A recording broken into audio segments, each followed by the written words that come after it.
पीर का नाम न लेना, इसलिए कि जब बेटा गुम हुआ था तब पीर ने कुछ नहीं कहा था, दुआ कर देते तो शायद बेटा आ जाता, इसलिए तुम्हारा पीर मुझे पसंद नहीं है। यार ये माँ होती है, परदेश जाने वालों, दूर जाकर के पैसा कमाने वालों, इतनी बात मेरी याद रखना, रोज 2 बार बीवी को फोन किया करते हो, हफ्ते में 1 दिन माँ को भी फोन कर लिया करो, 1 दिन बाप से भी फोन पे बात कर लिया करो। तुम नहीं जानते हो जब औलाद परदेश चली जाती है तो माँ बाप के दिल पे क्या गुजरा करती है। जब बेटे परदेश में होते हैं, माना कि तुम ऐश के साथ लेटे हो, लेकिन माँ को चैन की नींद नहीं आती है, बाप को चैन की नींद नहीं आया करती है। हाँ हाँ, हमें देखो, जहाँ जाते हैं लोग पलकों पे बिठाते हैं, लेकिन कसम खुदा की जब भी माँ या बाप का फोन आता है सबसे पहला सवाल होता है, बेटे खैरियत से है कि नहीं, पेट भर के खाया कि नहीं खाया है, तेरा पेट भरा के नहीं भरा। यार ये माँ होती है, जब तक तुझे आसूदा ना देख ले पेट भर के खुद नहीं खाया करती है। ए मेरे भाई, इतनी सी गुजारिश है, परदेश जाया करो तो ज्यादा दिनों के लिए ना जाया करो, जल्दी जल्दी चक्कर लगा लिया करो, माँ के पास बैठ के वक्त गुजार लिया करो। हम लोग ये समझते हैं 5 स्टार होटल में बैठेंगे तो सुकून की नींद आ जाएगी, अच्छे गद्दे होंगे तो सुकून की नींद आएगी। नहीं प्यारे, सबसे अच्छा सुकून तब मिलता है जब गोद माँ की होती है, सर बेटे का होता है, तब जिंदगी में सुकून आता है। तुम पीरों के पास जाते हो, दुआएं कराते हो, मर्जी है तुम्हारी, जिससे चाहो दुआएं कराओ, लेकिन एक बार माँ के कदमों में बैठ के कह दो, ए माँ चल तो उठा दे, दुआ तो कर दे। खुदा की कसम मेरा इत्तेकाद करता है, इधर आप उठते हैं उधर मकबूलियत की जमानत खुदा अता कर दिया। जिंदाबाद जिंदाबाद, नारे तकबीर, नारे रिसालत, नारे गौसियत, मसलके आला हजरत फैजान औलिया इकराम हजरत अल्लामा मुफ्ती हम्माद रजा साहब किबला, जिंदाबाद जिंदाबाद। अल्लाह तुम्हें सलामत रखे। माँ बाप की इज्जत करना, कदर करना माँ बाप की। तुम्हें क्या पता माँ बाप क्या होते हैं। सिर्फ एक बात बयान करूं और आगे बढ़ो। जानते हो, मेरी गुजारिश है सारे लोगों से, बीवी का इंतकाल नहीं हुआ 40वें से पहले पहले दूसरी बीवी ढूंढ लेते हो। बड़ी भी लगी ना बात, उन्हें नहीं लगी जिनकी अभी एक भी नहीं हुई। अभी पहली बीवी के इंतकाल को 40 दिन नहीं होते, दूसरी बीवी ढूंढना शुरू कर दी। इस्लाम ने इजाजत दी है, करो, मैं मना नहीं करता, लेकिन खुदा के वास्ते मेरी एक बात याद रखना, 4 तक की इस्लाम ने इजाजत दी है, करो अगर इस्तिताअत है तो, लेकिन खुदा के बंदो दूसरी बीवी करना यह हक है तुम्हारा, लेकिन पहली वाली मां ने जो बच्चे छोड़े हैं ना, कभी उनसे नजरें न फेरना जी। कई बच्चियों की यह शिकायत है, कई बच्चियों ने यह बात कही कि मौलवी तेरी हर मौजू पे तकरीर है, लेकिन कभी उन यतीम बेटियों पे भी तकरीर कर कि जिन्होंने पहली मां खो दी है और फिर उन्हें मां जैसा प्यार नहीं मिला। हाँ, एक बच्ची ने रुला के रख दिया यार, कहने लगी मैं जब मेरी माँ का इंतकाल हुआ मैं 9 साल की थी, जब मेरे बाप ने दूसरा निकाह किया मैं 11 साल की हो गई। कहा दूसरी माँ ने न जाने मेरे बाप को कौन सी घुट्टी पिलाई, हमारा बाप अलग मकान रह के उनके साथ रहने लगा। कहती मेरे साथ 2 छोटे छोटे भाई हैं, कहती मेरे भाइयों ने 2 दिन फाके के साथ गुजारे हैं। जब बाप छोड़ के चला गया, माँ हमारे बाप को लेके चली गई तो मेरे घर में कहने के लिए कुछ नहीं था, छोटे छोटे भाई मेरे साथ थे। अल्लाह अकबर, वो बच्ची कहती है जब हम पड़ोस में गए तो लोगों ने काम कराने से इनकार कर दिया। जब कुछ ना मिल सका, कहती मैंने गर्म पानी पिला के 2 दिन भाइयों को सुलाया। और तुमसे भी गुजारिश है, जब बहनें बूढ़ी हो जाया करे तो उनसे चेहरे न मोड़ा करो, अगर बहनें बड़ी हुआ करे तो उन्हें ताने न दिया करो। परदेश चली जाती है, ससुराल चली जाए तो रिश्ते ना तोड़ना, इसलिए कि ये बहन होती है जो माँ के बाद माँ का प्यार दिया करती है, जो माँ के बाद तुम्हें माँ बन के पाला करती है, ये बहन होती है। आज परदेश गई है, लेकिन दिल पे हाथ रख के बता, इतने दिन शादी को हो गए हैं, कभी इसने तुझसे अपने काम की उजरत नहीं मांगी। 18 साल रोटी पका के देती रही,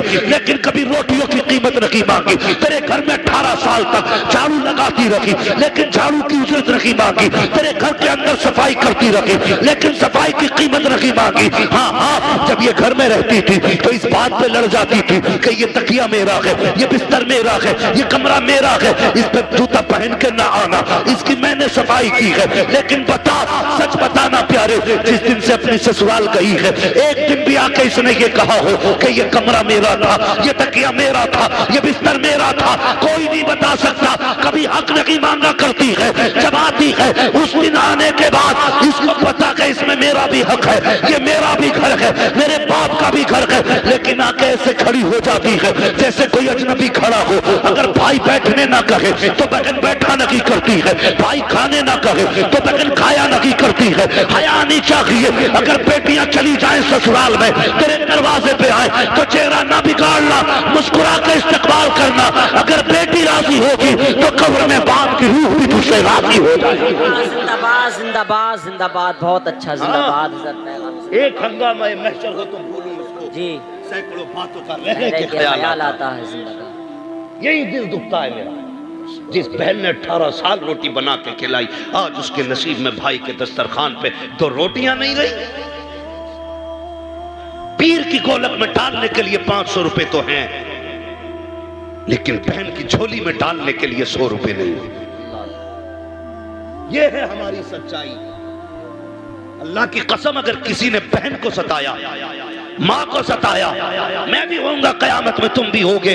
मैं देखूंगा कौन सा पीर बचाएगा। याद रखो, अगर किसी अपने का आंसू तुम्हारी वजह से गिरा है, अल्लाह उस वक्त तक जन्नत नहीं देगा जब तक एक एक आंसू के कतरे की तुमसे कीमत वसूल नहीं लेगा। ख्याल करना। बच्ची कहती ने समझाओ, दूसरे निकाह करो तुम्हारी मर्जी, लेकिन पहली औलाद को न भूलना, मत भूलना। तुम्हें क्या पता औलाद क्या होती है। उनसे पूछो जिन पे औलाद नहीं है, उन्होंने कौन सा मजार छोड़ा है जहां मत्था ना रगड़ा, कौन सी मस्जिद छोड़ी है जहां सजदे ना किए हो जाके। वो कहते अल्लाह बेटा नसीब में ना है तो फिर बेटी दे दे। आ गया औकात पे, अल्लाह अपनी मर्जी से बेटी देता है तो मुंह टेढ़ा करके कहता है इसके नसीब में बेटी को बेटा ही नहीं था। अस्पताल में मां पड़ी है, 3 बच्चियां हो गई, तीसरी बच्ची की पैदाइश में अभी छुट्टी नहीं हुई हॉस्पिटल से।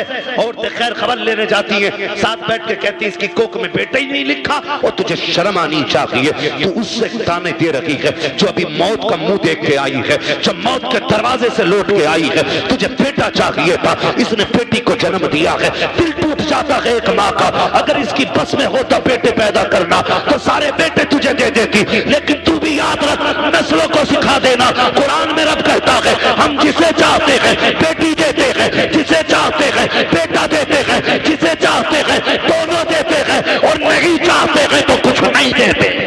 जिंदाबाद जिंदाबाद जिंदाबाद। जब वो कुछ नहीं देता तब कलेजा फटता है हमारा। अल्लाह बेटी दे दे। आ गया अपनी औकात पे, अब मांग रहा है बेटी। क्यों? कि कम से कम घर में चिराग तो जलेगा। हया कर खुदा के बंदे, क्या अच्छा होता तूने सजदे में पहले बेटी मांगी होती। अल्लाह बेटी भी देता, बेटी के सदक़े में बेटा भी अता करता। क्या बात है, जिंदाबाद जिंदाबाद। बदलो अपने आप को, बदलो। जब औलाद नहीं होती है तब भी हम रोते, हो जाती है तो नाकदरी करते।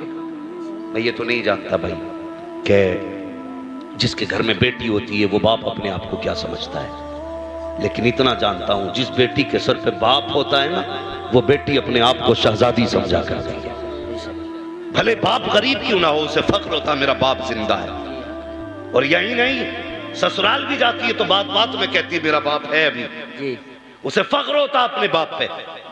और बाप बीवी के लालच में आकर के बेटियों को धक्का दे दे तो दिल कितना टूटेगा बेटियों का।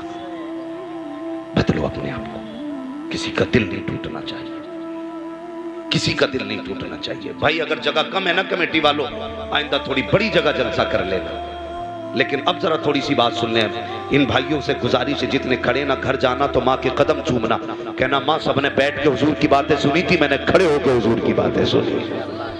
जो जहां खड़ा है खड़ा रहे, इससे मतलब नहीं है, बैठाना जरूरी नहीं है। अल्लाह आपको डबल सवाब अता करेगा, सुनने का भी सवाब मिलेगा, थकने का भी अल्लाह सवाब अता करेगा। है जी जगह है तो बस जहां जैसी जगह है बस खड़े रहिए, बस थोड़ी देर मेरी बात सुन लीजिए। तवज्जो है ना सारे लोग? रिश्तों की कदर करें। अल्लाह ने औलाद दी है ना, इसकी इज्जत करें। और औलाद से भी गुजारिश है, सगे माँ बाप सगे होते, सगे माँ बाप उनके जैसा कोई नहीं होता, कोई नहीं होता। आज हर घर का झगड़ा है। बुढ़ापे में ना सर्दियों में खांसी ज्यादा होती है, बलगम भी बनता है, तो घिन करती हैं कि अपने बाप की खाट बाहर डालो, इसका थूक नहीं देखा जाता, इसकी खांसी से हमसे रोटी नहीं खाई जाती। अपनी बीवी से पूछ, अगर इस चारपाई पे तेरा बाप पड़ा होता तो क्या उसकी भी चारपाई बाहर डलवाती? जी। उसके थूक से भी नफरत होती तुझे? कोई बेटी अपने बाप के थूक से नफरत नहीं करती, तो फिर बहू होकर के ससुर के थूक से नफरत क्यों कर रही है? पूछो अपनी बीवियों से, कितने बूढ़ों की चारपाइयां चार दीवारी के बाहर पड़ी हो। जाओ जाके देखो, लोग कहते हैं मैं अपने बाप से प्यार करता हूं। पहचान ये है, अगर आग बुझने के बाद भी कोई बूढ़ा राख पे बैठा रह जाए तो समझ लेना इसकी घर में बेटे इज्जत नहीं करते। हाँ, आग बुझने के बाद भी अगर राख पे बंदा बैठा रह जाए तो समझ लेना इसकी घर में जगह नहीं। खुदा के वास्ते अपने कंबल से पहले अपने बाप का कंबल चेक करो, अपने बिस्तर से पहले अपने बाप का बिस्तर चेक करो। तू जिस कमरे में लेटता उसमें हवा को जाने का रास्ता नहीं, और बाप जिस छप्पर में लेटा है उसमें चांदनी भी छन के आ रही है। इसी दिन के लिए तुझे पैदा किया था कि तू गर्म बिस्तर में लेटे और बुढ़ापे में बाप फटे कंबल में लिपट के बैठे। लायक बेटा वो नहीं है जो मूंछ पे दाव दे के जीता है, लायक बेटा वो है जो बाप के कदमों में सर रख के जीता है। क्या बात है, क्या पैगाम है। हाँ, बीवियों के कहने पे माँ बाप को फेंकना मत। हम तो भाई, हम भी शादीशुदा लोग हैं, अल्लाह का करम। ऐसा नहीं है मौलवी इतना कड़वा बोल रहा तो इसकी ना हुई होगी, कोई हमारी भी है, लेकिन हमारा उसूल है, हमारी जिंदगी का फर्स्ट मेंबर हमारे माँ बाप है, उसके बाद पूरा परिवार है हमारा। हाँ, वो आपने नहीं सुना, किताबों में वाकया आया, एक शख्स का बड़ा फर्माबरदार था माँ बाप का, वो बकरियां चराया करता था। एक दिन इत्तेफाक से ना रात को लेट हो गया, वो जब आया ना तो माँ बाप सो चुके थे, और उसने बकरियों का दूध निकाला, बच्चे उसके पैर से लिपट के दूध मांगते रहे। उसने कहा नहीं, यह हक पहले मेरे माँ बाप का है। पूरी रात बच्चे रोते रहे, उसने माँ बाप से पहले दूध नहीं पिलाया। ये नेकी उसने की। जब फंसा एक दिन एक गार में, वो पत्थर आके गिर गया, सबने अपनी अपनी दुआएं मांगी। 3 यार थे। फिर इसने कहा या अल्लाह, अगर मैंने कोई नेकी की है तो मालिक उस नेकी के बदले में इस पत्थर को हटा दे। इतना कहना था, पत्थर खुद ब खुद हट गया। हाथ के इशारे से उसने कहा यार तूने कौन सी नेकी की? कहना एक रात मैंने अपने माँ बाप के लिए अपने बच्चों को भूखा रखा था। हमारी जिंदगी का पहला मेंबर हमारे माँ, तो यही होना चाहिए। मैं ये भी नहीं कहता औरतों के गले घोट दो, उन्हें जान से मार दो, नहीं, उनको भी उनका हक देना है, इसलिए कि वो जो आई है ना, अपना सब कुछ तेरे लिए छोड़ के आई है। इस मौजू पे इंशाअल्लाह कभी फिर गुफ्तगू करूंगा, बस मेरी बात सुनिए। जो सगे होते हैं वो कोई नहीं होता। और सुने, एक बहू ने, औरत ने अपने शौहर से कहा सुनिए जी, कहा क्या कि ऐसा करो ना, अपनी माँ को ना ओल्ड हाउस छोड़ाओ। उसने कहा मैं कैसे छोड़ सकता हूँ? कहा देखो ये बुढ़िया हो गई, इसकी खांसी नहीं देखी जाती, इसे निकालो ना घर से। उसने बहुत दिमाग लगाया, दिमाग लगाते लगाते इस नतीजे को पहुंचा, वो इस नतीजे को पहुंचा। उसने एक दिन माँ के पास बैठा, बहुत गौर से मेरी बात सुनना नौजवान, अंदाज़े बयां मेरा बहुत शौक नहीं है, शायद कि उतर जाए तेरे दिल में मेरी बात। बैठा माँ के पास, कहने लगा माँ कहाँ बेटा? कहा मेरा जी करता आज मैं तुझे घुमाने लेके जाऊं। इतनी बात बेटे ने कही ना तो माँ का दिल मचल गया। इतना सुनते ही माँ की जबान से दुआएं निकलना शुरू हो गई, लेकिन उसे पता नहीं था। हम संडे संडे बीवी को लेके जाते और बाजारों में जाकर देखो पैर रखने जगह नहीं मिलती, पूछो क्या आज संडे है, लोग औरतों को घुमाने लाए। रोज हर हफ्ते बीवी को लेके जाते हो, एक दिन महीने में माँ को भी ले जाया करो, माँ को भी एक दिन ले जाया करो। कभी उसका हाथ पकड़ के उसे भी दुनिया दिखाओ, दिखाओ ना कभी। हमें बाप ने तब कंधे पे ढोया जब साइकिल न थी, आज हमसे बाप नहीं ढुलता जबकि हमारे पास 4 पहियों वाली गाड़ी है। फैसला सही करना चाहिए। जिस बाप ने कंधों पे बैठाया आज उसकी जगह हमारी गाड़ी तक में नहीं है। याद रखिएगा मेरी बात, कभी माँ बाप को भी ले जाया करो। उसने कहा माँ मैं तुझे घुमाना चाहता हूं। माँ बड़ी खुश हुई, बेटे चल। माँ बेटे की गाड़ी में बैठ गई। माँ कहती जाती बेटे ये क्या है? कहा माँ ये मैरिज हॉल है। ये क्या है? कहा ये शोरूम है। ये क्या है? ये फला बिल्डिंग है। ये क्या है? ये फला कंपनी है। पूछती गई, बताता गया। एक मंजिल आ गई, गाड़ी रुकी, माँ जरा बाहर आ। माँ बाहर निकली। जैसी बाहर निकली और माँ बिल्डिंग देख के कहने लगी बेटे ये कहाँ क्या है? बच्चा कहने लगा माँ ये ओल्ड हाउस है। बेटे ये क्या होता है? कहा माँ बूढ़े लोग यहीं पे रहा करते। इतना सुना माँ समझ गई। उसने कहा माँ आज के बाद तुझे भी यही रहना है। बस फिर क्या था, जब इतना सुना ना तो मुझे बताओ माँ को क्या याद नहीं आया होगा। वो बचपन में सूखे सीने पे लेटाना, गीले बिस्तर पे लेटना माँ को याद नहीं आया। वो जब तेरे दांत नहीं थे अपने मुंह से चबा के लुक में खिलाना माँ को आज याद आ रहा था। आज माँ सोच रही थी एक बार रोता था मैं पूरी रात जागती थी, ये एक बार चीख देता था मैं पूरी रात बैठी रहती थी। इस दिल के लिए मैंने इसे पाला था। कहता माँ दिल थोड़ा न करना, जब जरूरत होगी मैं आता जाता रहूंगा, तू कहेगी मैं आ जाया करूंगा। माँ माँ थी। बेटे की खुशी में कोई भी उसने रुकावट नहीं डाली।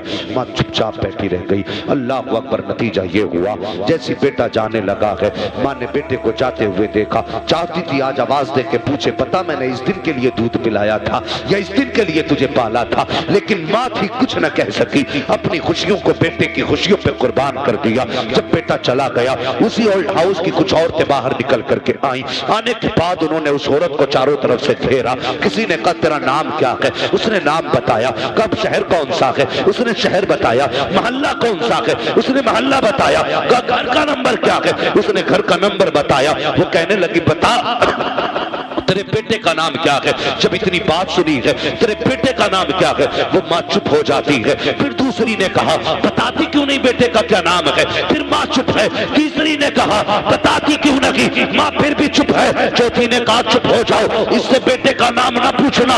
ये इसलिए अपने बेटे का नाम नहीं ले रखी है क्योंकि इसका बेटा इतना कमीना है कि इसे छोड़ के चला गया है और ये अपने बेटे से नाराज है, इसलिए नाम नहीं बता रखी है। जैसी बेटे को कमीना कहते सुना अब क्या था, माँ ने सारी ताकत को इकट्ठा किया, सारी ताकत को जमा किया और अपने बुढ़ापे की ताकत को इकट्ठा करके होठों पे जंबिश आई। उसने कहा खबरदार मेरे बेटे को कमीना ना कहना। कहा फिर नाम क्यों नहीं बताती? कहा सुन मैं अपने बेटे से नाराज रही हूँ। कहा नाम क्यों नहीं बताया? कहा नाम बताने की वजह यह है कि मेरा बेटा शहर में इज्जतदार है, मुआशरे में उसकी वैल्यू है। अगर नाम बताऊंगी तो मेरा बेटा जलील हो जाएगा और माँ होकर के अपने बेटे को जलील नहीं कर सकती। उसने कहा तू कैसी माँ है, तुझे बेटा छोड़ के चला गया फिर भी नाम बताने तैयार नहीं। माँ ने कहा था चुप हो जा, जो उसने किया है वह बेटे का किरदार है, जो मैं कर लगी हुई है एक माँ का किरदार। जिंदाबाद जिंदाबाद सुभान अल्लाह सुभान अल्लाह। ये माँ होती है खुदा के बंदो, माँ सुभान अल्लाह। माँ की कदर करना। आप माँ होती है। अगर माँ चली गई ना पैसा तो होगा तुम्हारे पास, माँ नहीं। मेरे एक दोस्त थे कानपुर में। एक दिन मैं उनके मकान में गया ना तो कहने लगे मैंने जब पहली बार इस मकान में अपने कदम रखा था तो मैं रोया। मैंने कहा क्यों भाई? बहुत बड़े नाम पर मेंबर पे बोलने वाले शख्स है, मैं नाम नहीं बताता। उन्होंने कहा मैं जब कानपुर में आया था शुरू में, मुझे कई दिन हो गए थे, मेरे माँ बाप मुझसे मिलने कानपुर आए थे। कानपुर आए थे मेरे माँ बाप। कहते हैं मेरी माँ का मन था कि बेटे के पास रहूं, लेकिन वो कहते हैं मेरे पास इतनी जगह नहीं थी कि मैं अपने माँ बाप को सुला देता एक रात। कहने लगे मैं बहाने बना के माँ को बस में बैठा के आया। कहते फिर उसके बाद अल्लाह ने तौफीक दिया, आज मेरा अपना मकान है। कहते हैं जब मैंने मकान में कदम रखा तो मैं रो दिया। मुझे याद आया काश मेरी माँ आज जिंदा होती। कहते हैं जब माँ थी तो मकान नहीं था, आज मेरा मकान है तो माँ नहीं है। ये हर जिंदगी में एहसास आता है। आज माँ है पैसा है तो लुटाओ यार इनके कदमों पे। कसम खुदा की इससे अच्छी जगह न मस्जिद है, न काबा है, न पीर है, न फकीर है। सबसे बेहतर जगह पैसा खर्च करने की माँ बाप हुआ करते हैं। जी जिंदाबाद। जब इनसे फ्री हो तब हर जगह लुटाओ जा करके। सबसे पहले माँ बाप को पैसा लगाओ। करेंगे इंशाअल्लाह। बोलो इंशाअल्लाह। कमेटी वालों अल्लाह तुम्हें सलामत रखे। अगर आज के बाद एक माँ को भी इज्जत मिल गई तो तुम्हारा बुलाना कामयाब होगा, मेरा आना कामयाब होगा। एक बंदे ने भी आज से माँ की इज्जत कर ली तो माँ माँ होती है। इस मौजू पे गुफ्तगू करूं कई घंटे चाहिए, इसलिए कि माँ लफ्ज ही ऐसा है, अगर फैलाओ तो जमाना बन जाता है और जमाने को समेट दो तो एक माँ बन जाती है। हाँ, उम्रें सिमट जाती है लफ्ज माँ में। हाँ, अगर माँ को फैलाओ तो पुश्तें बन जाती है। तो इसको मैं बस इतना कहूंगा, माँ माँ होती है। गुस्सा आ गया, कहने लगी पीर का जिक्र न करना। याद है बात? जी जी। क्योंकि तुम्हारे पीर ने मेरे बेटे के लिए दुआ नहीं की। इतना सुना, बीवी ने ताना दिया ना तो आज आंख में आंसू आ गए। जब आंसू आए ना तो शाह सुलेमान तूसवी रहमतुल्लाह तआला ने बुलाया, कहने लगे चल मेरा सर मूंड दे यार, सर मूंड दे। तो वो सर मूंडने बैठ गए। तो आज आंसू थे ना थम नहीं रहे, इसलिए कि आज दिल टूटा है। लोग कहते हैं दुआएं कबूल नहीं होती, मैं कहता हूं दुआएं करनी नहीं आती हमसे। अल्लाह वो सुन लेंगे, फरियाद को पहुंचेंगे। इतना भी तो हो कोई जो आह करे दिल से। कभी हम दिल से मांगते नहीं, बस रस्मन हाथ उठाए अल्लाह सुन ले, बस आगे उठ के। लेकिन आज जो था ना, जो 18 साल का थमा हुआ समंदर था, आज हदें पार कर गया। जो आंसू आंखों में थे ना यार, वो अब पलकों की बंदिशें तोड़ के बाहर आ गए और उन्होंने पलकों के बालों पे झूलते हुए चंद आंसू न पीर के उस हिस्से पे टपक गए जहां के बाल मुंड चुके थे। जैसे आंसू पीर के सर पे गिरे, कहने लगे क्या बात है, क्यों रो रहे? तो कहने लगे हुजूर 18 साल पहले बेटा गायब हुआ था। 18 साल पहले बेटा गायब हो गया था हुजूर, मैंने आपसे 2 बार कहा था मेरा बेटा नहीं मिल रहा, आपने मेरी बात का जवाब नहीं दिया। हुजूर आज बीवी ने ताना दिया है, कहा अपने पीर का जिक्र न करना, कि उसने मेरे बेटे का पता नहीं बताया। इतना सुना, कहने लगे अच्छा बेटा चाहिए 18 साल के बाद। सुनना, कितने साल के बाद? 18 साल के बाद चाहिए बेटा। कहा जी। कहने लगे अच्छा, पूरे सर के बाल साफ हो गए। कहने लगे जा तू घर पहुंच, तुझसे पहले पहले तेरा बेटा घर आ चुका होगा। इसने इतना सुना दौड़ लगा दी। लोगों ने पूछा किधर जा रहा है? कहा घर जा रहा है। इतनी तेज? कहा हाँ, आपने वो तारीख सुनी होगी, हजरत अबू हुरैरा रज़ी अल्लाह ताला, हजरत हुज़ैफा के भी किस्से सुने, सारी तारीख आपने सुनी। दौड़े, जब अपने दरवाजे पे गए, क्या देखते हैं घर में नौजवान बैठा, भीड़ लगी है लोगों की, और सब कहते हैं यार कौन है भाई, अजीब आदमी है, अचानक आके घर में बैठ गया। लेकिन जैसे ये पहुंचा, इसने देखा 18 साल बाद बेटा देखा था। खून खून को देख के गर्मा गया, बेटा बाप को देख के तड़प गया, बाप बेटे को देख के तड़प गया। दोनों गले से लगे, कहने लगे बेटे 18 साल का था। कहने लगा मुझे तो नहीं पता था मैं किसका बेटा हूं, लेकिन जिनके पास था उन्होंने काम तुझे उठा के लाए, लेकिन पता कोई नहीं बताता था कि मेरा घर कहाँ है। तो मुझे तो याद नहीं मैं कहां से उठाया गया, लेकिन वो ये कहते थे हाँ तुझे उठाया गया हमने। कहते फिर आया कैसे? कहने लगे एक दिन मैं घोड़े के पास खड़ा था, अचानक एक बुजुर्ग आए, उन्होंने हाथ पकड़ा और मुझे उठा के घर के दरवाजे पे ला के रख दिया। वाह वाह, जिंदाबाद। कहने लगे बेटे पहचान लेगा? कहने लगा हाँ पहचान लूंगा। कहा क्यों नहीं पहचानूंगा, जिन्होंने इतना बड़ा कर्म किया कि वहां से उठा के यहां रख दिया, उन्हें नहीं पहचान सकता? कहा जी पहचान लूंगा। कहा उसने कहा हाँ एक बात तो है। कहा क्या? कहा जब वो मेरे पास आए थे ना, उनका आधा सर मुंडा था, आधे पे बाल मौजूद थे, आधे पे सर बाल पे मौजूद थे, आधा मुंडा हुआ था। दौड़ा, कदमों पे गिर गया। कहने लगा हुजूर बेटा आ गया है, मगर ये बताइए कि आपके जब आधे सर पे बाल थे तब आप यहां बैठे थे, बेटा कैसे आ गया?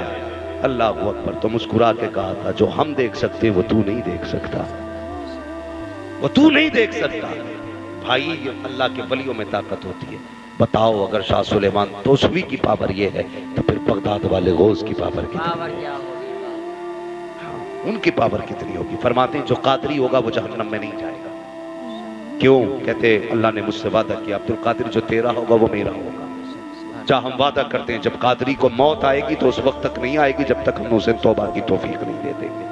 तभी तो बरेली वाले कहते हैं कादरी कर, कादरी रख, कादरियों में उठा, कदर अब्दुल कादिर कुदरत नुमा के वास्ते।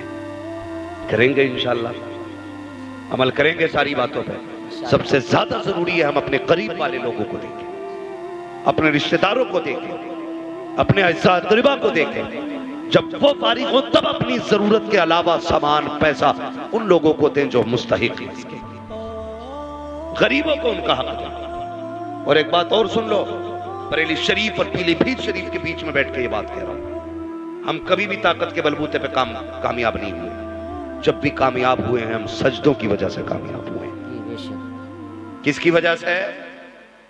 सजदों की वजह से कामयाब हुए।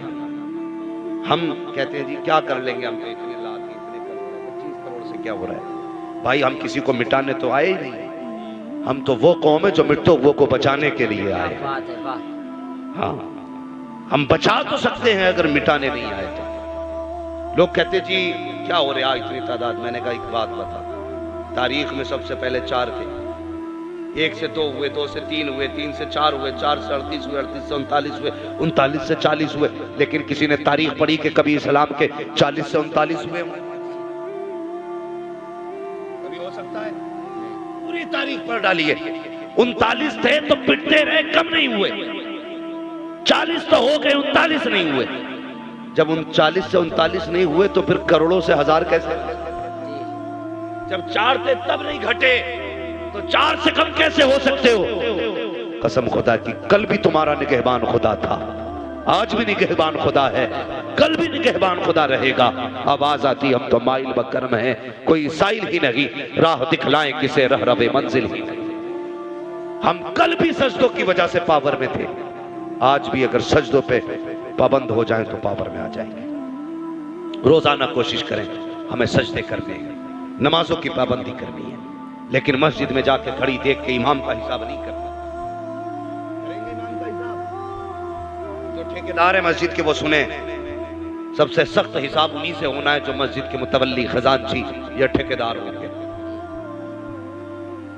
याद रखिएगा, जो जितना बड़ा जिम्मेदार होगा हिसाब उतना ही ज्यादा सख्त होगा। अभी एक फोन आया था, अभी एक इमाम साहब का फोन था। वो कहने लगे हजरत मेरी बेटी की तबीयत खराब थी, मेरी बेटी को बुखार आया और हॉस्पिटल में रही वो। इत्तेफाक ये उसने कहा कि मेरी बेटी कई दिन हॉस्पिटल में रही। मैं पलट के वापस आया तो लोगों ने बड़ी मुखालफत मेरी की। रखना नहीं चाहते लोग कि तुमने गैर हाजिरियां की है। खुदा के बंदो सुधर जाओ, सुधर जाओ। वो इमाम है, उसकी बेटी बीमार हुई है, अगर तुमने ज्यादती की अल्लाह तुम्हें ऐसी जगह डालेगा कोई हाथ पकड़ने वाला नसीब नहीं होगा, हाथ पकड़ने वाला नसीब नहीं होगा। और वो लोग सुने कान खोल करके जो इमाम और उलमा को अपने बाप की पपोती समझते हैं। अगर उलमा कान में अजान न पढ़े ना तो कोई तुम्हारे कान में अजान पढ़ने वाला नसीब नहीं होगा। इज्जत किया करो। जहां देखो यार 6 महीने में इमाम बदल दिया जाता है, 8 महीने में इमाम बदल दिया जाता। खुद की इज्जत अपने बेटे नहीं करते, ये इमाम भगाने में लगा। शर्म की बात है, इमाम की खाट लौटेगा फजर में आके अपने बेटे को कंबल उड़ा के आ रहे। क्यों? इमाम पे नमाज फर्ज है, तेरे बेटे पे नहीं है। इसे कंबल उड़ा के आया, पूरी जिंदगी चोरियां करके खेत काट करा, अब मस्जिद का ठेकेदार बन के बैठ गया। ये वही फितना परवरी करते जिनकी जिंदगी शैतानी में गुजरी होती है। काम नहीं पूछना कि क्या करते थे।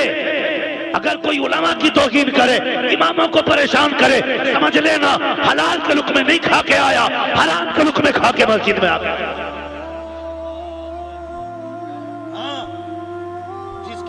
हलाल का खून होता है, उसकी तबीयत में शराफत भी होती है, उसकी तबीयत में हया भी होती है, उसकी तबीयत में लोगों की इज्जत भी हुआ। या रसूल अल्लाह, जिंदाबाद जिंदाबाद जिंदाबाद जिंदाबाद। बेड़ा पार, बेड़ा पार। अल्लाह भाई बहुत गौर से मेरी बात सुनना, किस किस से लड़े हम जाके, अंदर वालों से लड़े या बाहर वालों से लड़े, अपनों का मुकाबला करें या गैरों का मुकाबला करें, दिल के फपोले चल उठे सीने के दाग से, इस घर को आग लग गई घर के चराग। किस किस से जाके लड़े? हम तुम्हें समझाएं कि इमामों की इज्जत करो, या उनसे जाके पूछें तुमने आला हज़रत को गाली क्यों दी, या फिर तीसरे लोगों से जाके पूछें मुसलमान भारत में क्यों नहीं रह सकते? किस किस से लड़े हम, किस किस से पूछें? भाई अपनी जमीन मजबूत करो और खुदा वाले हो जाओ, जमाना तुम्हारे कदमों पे पड़ा है। जी बेशक, जिंदाबाद। हाँ, कोशिश करना, पहचान लेना, मस्जिद से निकलता नहीं है कहता जी देखी तुमने उंगली हिल रही है। तू अपनी पढ़ने गया था या वहां पे झुलकाने गया था? इसे सजदे का इमाम दिख गया, तेरा सजदा कैसा था बे? तुझे तो इमाम से पहले सर उठाने की इजाजत नहीं, उससे पहले सर झुकाने की इजाजत नहीं। तुझसे किसने कह दिया जिसे चाहे गाली दे ले, जिसे चाहे बुरा कह ले? तुझे पता नहीं है, तुझे हया नहीं चाहिए। मिंबर पे जो बैठा है तेरे बाप का वारिस नहीं है, रसूल पाक का वारिस है। ये अपनी मर्जी से नहीं आया, इसे मदीने वाले मुस्तफा ने अपनी जगह पे भेजा। और इस चीज से हमें बरी कर दो कि हमें फिक्र करनी पड़े किस जगह इमाम को भगाया जा रहा है। और इमामों से भी गुजारिश है मुअद्दबाना, कभी किसी मोटे आदमी को देख के ना उसकी इज्जत ना करना। कोई अगर ज्यादा चिकनी खिला रहा है ना तो उसे जन्नत का ठेकेदार मत कहना। हाँ, जिस नजर से गरीब को देखो उसी नजर से अमीर को देखो, इसलिए कि ये वो जगह है कि एक ही सफ में खड़े हो गए महमूद और अयाज, ना कोई बंदा रहा ना कोई बंदा रहा। इमाम अपने तरीके से इमामत करें और मुख्तदी अपनी तरह से इमामों की इज्जत करें। हाँ, अपने सबसे पहले हमें अपना मुहासबा करना है, मरना है, हमें भी आपको भी मरना है। मैं अक्सर कहता हूँ बुझा ले अपनी यादों के हमारे साथ रहने तो, न जाने किस गली में जिंदगी की शाम हो जाए। हाँ, करेंगे इंशाअल्लाह ऐसा ही, इमामों की इज्जत करेंगे, उलमा की कदर करेंगे, कुरान वालों का एहतराम करेंगे, माँ बाप की इज्जत करेंगे, इनकी खिदमत करेंगे, सुबह शाम इन्हें वक्त दिया करेंगे। इसका जवान नहीं बोले, इन्हें फेसबुक से फुर्सत नहीं होगी, व्हाट्सएप से टाइम नहीं मिलेगा, पबजी में 3 घंटे शोर मचाता मार मार, इधर पकड़ दो क्या? ऐसी करते रहे पागल होके मरोगे। सिर्फ 10 मिनट माँ के कदमों में बैठ जाओ, इंशाअल्लाह जन्नती होके मरोगे। जो जिस चीज की आदत डालेगा उसी में मरना है।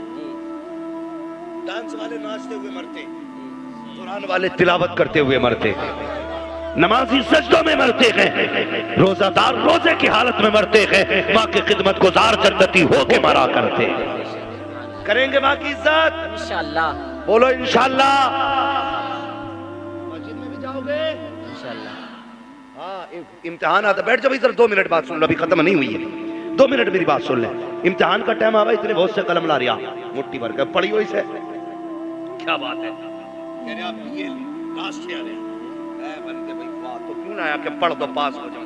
मैंने कहा मेरे भूख में इतनी दम होता तो मैंने अपना पूरा मोहल्ला मिनिस्टर बना लिया होता। लिए घूम रहे आप बहनों को, खुद मेहनत नहीं करेगा, रात भर पबजी खेलेगा, सुबह को पास कराना मौलवी का काम है। रात भर पबजी खेला, सुबह को फेल हो गया, कह रहा पेन से ही नहीं पढ़े थे, पेन से ही नहीं पढ़े थे इसलिए अल्लाह फेल हो गया, निकालो इमाम को। ये मेरे जवानों, मेरे बच्चों, अगर काम आया करे ना तो मेहनत किया, मेहनत करके फिर सजदे में सर रख के कहा करो, या अल्लाह जो मेरा काम था मैंने कर दिया, जो तेरा काम है तू कर दे। इतना कहने की देर है, वो 70 माओं से ज्यादा प्यार करने वाला, 70 माओं से ज्यादा सर रख के सजदे में दिखा दे। वो कहेगा जा तूने अपना काम किया, अब हमारा काम देख।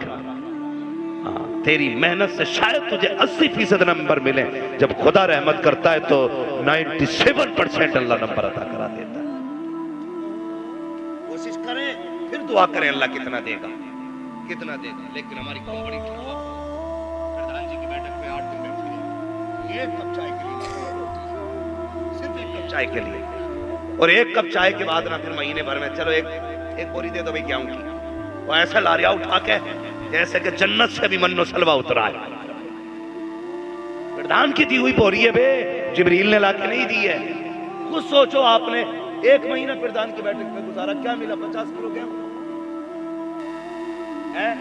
अगर तुम 1 महीना मजदूरी कर लेते, रोज के 50-500 कमाते, तो 15,000 बनते जाकर के। कितने? 15,000 कितने? 15,000 कितने गेहूं, कितना आटा, कितने चावल हो जाते।